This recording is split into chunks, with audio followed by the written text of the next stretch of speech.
Hi hello welcome to post 360. నేను మీ మురళీ రాపల్లి. మీ అందరికి తెలుసు బాబోరు పవర్ రేంజర్ కాన్సెప్ట్ మన దగ్గర చాలా బాగా చూస్తారు. Thank you for watching. బాబోరు పవర్ రేంజర్ కాన్సెప్ట్ మీరు ఎంకరేజ్ చేస్తున్న విధానానికి సర్వదా మీకు కృతజ్ఞుడై ఉంటాను. అయితే ఆర్థిక విధ్వంసం అంటే ఏంటి, అది ఆంధ్రప్రదేశ్లో దేశవ్యాప్తంగా ఎలా ఉంది అన్న ఒక విషయాన్ని మనం కనుక ఆలోచించినట్లయితే 2014 వరకు ఇండియాకున్న అప్పు దగ్గర దగ్గర 50 లక్షల కోట్లు ఉంటుంది. 50 లక్షల కోట్లు ఉంటుంది. కానీ ఇప్పుడు ఆ అప్పుని కనుక మనం చూసుకున్నట్లయితే 200 లక్షల కోట్లు అయినాయి. అంటే మోడీ ఎప్పుడైతే అధికారంలోకి వచ్చాడో మోడీ ఏదో ఇండియాని బాగా పెంచి పోషిస్తున్నాడు, అభివృద్ధి చేస్తున్నాడు, అభివృద్ధి పదంలో నడిపిస్తున్నాడు అంటూ సో కాల్డ్ మీడియా మొత్తం కోడై కూస్తున్నా, కానీ దేశ పురోగతి మాత్రం ఆర్థికంగా జీరో అనే చెప్పాలి. జీరో కాదు, మైనస్ మైనస్ మైనస్ 200 లక్షల కోట్లు. అంటే ఆర్థికంగా ఇండియా అభివృద్ధి చెందుతుందా, చచ్చిపోతుందా? ఒకసారి ఆలోచించండి. సో అదేవిధంగా ఆంధ్రప్రదేశ్లో చూసుకుంటే అటు వైఎస్ జగన్మోహన్ రెడ్డిని తీసుకున్నా, చంద్రబాబు నాయుడు గారిని తీసుకున్నా వృద్ధి రేట్ అనేది అంత లేదు. అంటే ఆర్థికంగా రాష్ట్రాలు పతనం అవుతున్నాయి, దేశాలు పతనం అవుతున్నాయి. కానీ మనకిచ్చే బిల్డప్ ఎలా ఉంటుందంటే ఏదో సంపదను సృష్టించి ఆర్థికంగా దేశాన్ని ఉద్ధరిస్తున్నట్టు చెప్తూ ఉంటారు. అరే 1 లక్ష రూపాయలు అప్పు తీసుకుంటే బ్యాంకు నుంచి అది ఇవ్వకపోతే రైతుల్ని వచ్చి ట్రాక్టర్లో లాక్కెళ్ళి పొలాలు ఇల్లులు సీజ్ చేసే బ్యాంకులు, సోకాల్ మాల్యా ఇటువంటి వాళ్ళు దేశాలు వదిలి వెళ్ళిపోతే, మాల్యా గారు అమౌంట్ రిటర్న్ చేసేసారంట ఇండియాకి.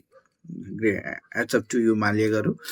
చాలా మంది డబ్బుని దేశాలు దాటించేస్తే వారికి ఉన్న అప్పులను తీర్చడం కోసమే ఇండియన్ గవర్నమెంట్ పనిచేస్తూ ఉంటుంది.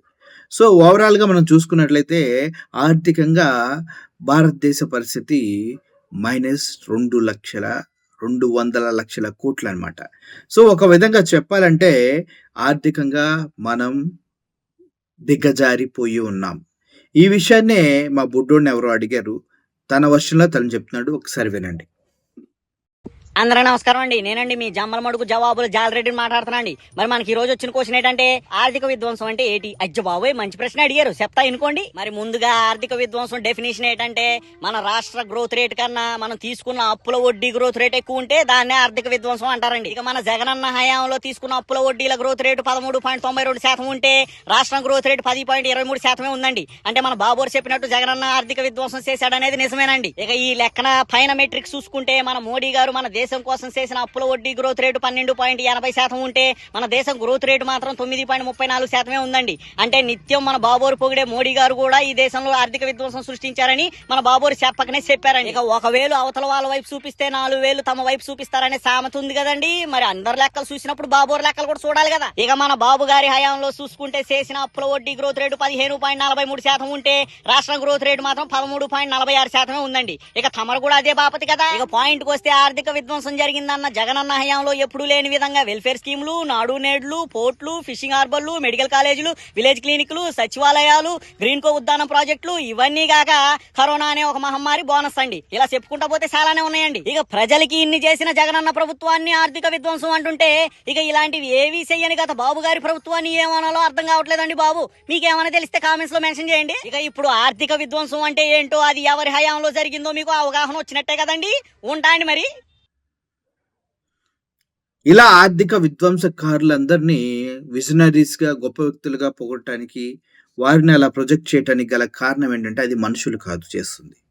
వాళ్ళు కొన్న మీడియాలు, టీవీ ఛానల్స్, పేపర్లు, ఏజెన్సీలు, యాడ్స్ ఇవన్నీ కలిసి ప్రజల యొక్క ఆలోచన విధానాలపైన ప్రభావితం చేస్తూ ఏదో దేశాన్ని ఉద్ధరిస్తున్న మహానుభావులుగా వీళ్ళని ప్రొజెక్ట్ చేస్తూ వాళ్ళని గొప్పగా ప్రశంసిస్తూ పొగుడుతూ వార్తా కథనాలు ప్రచారం చేయటం వల్ల ప్రతి ఒక్కరిలో కలుగుతున్నటువంటి అపోహ మాత్రమే ఇది. నిజానికి ఇండియా అప్పులు ఊపిలో ఇరుక్కుపోయి రాలేక, పిక్కోలేక, లాక్కోలేక చచ్చిపోతూ ఉంది. ఎందుకంటే నార్త్లో ఉన్న అన్ని ఛానల్స్ని బీజేపీ, అదానీ కొనేశారు. ఇండియా ఇప్పుడు మన రాష్ట్రంలో చూసుకుంటే 10 10 ఛానల్‌కి పైగా పచ్చ ఛానల్సే ఉన్నాయి. పేపర్స్ కూడా అంతే. సో, ఓవరాల్‌గా చూసుకుంటే ఈ ఆర్థిక పతనాన్ని, నాయకుల చేతగానితనాన్ని వెన్నపూస రాసి మనకి అందంగా చూపిస్తున్నాయి కానీ, వాస్తవానికి ఇదంతా డొల్ల. మనం అప్పులు పడి కొట్టుకుంటూ ఉన్నాం. అది తెలిసిన నాడు ప్రతి ఒక్క పౌరుడు గుండెలు పగిలి ఏడ్చే రోజు చాలా దగ్గరలోనే ఉంది. ఎందుకంటే ఆర్థికంగా మనం పతనమవుతున్నామంటే బ్యాంకింగ్ సిస్టమ్ కొలాప్స్ అవుతది. బ్యాంకింగ్ సిస్టమ్ కొలాప్స్ అయిందంటే ప్రతి ఒక్క పౌరుడి పైన అధిక భారం పడతది. ప్రతి ఒక్క పౌరుడి పైన అప్పులు, భారాలు పడ్డాయంటే దేశ ఆర్థిక వ్యవస్థ మొత్తం చిన్నాభిన్నమైపోతుంది. అలా అవుతున్నా కూడా దాన్ని మనకి తెలియకుండా కాపాడుకుంటా అలా మెయింటైన్ చేస్తున్నారు ప్రస్తుతం ఉన్న రాజకీయ నాయకులు. సో, ఇది మన దేశ భవిష్యత్తుకు చాలా డేంజర్. ఈ విషయం మీకు అందరికి అర్థమైందని నమ్ముతూ సెలవు తీసుకుంటున్నాను. Thank you for watching this video. I am Murali signing off. Thank you so much.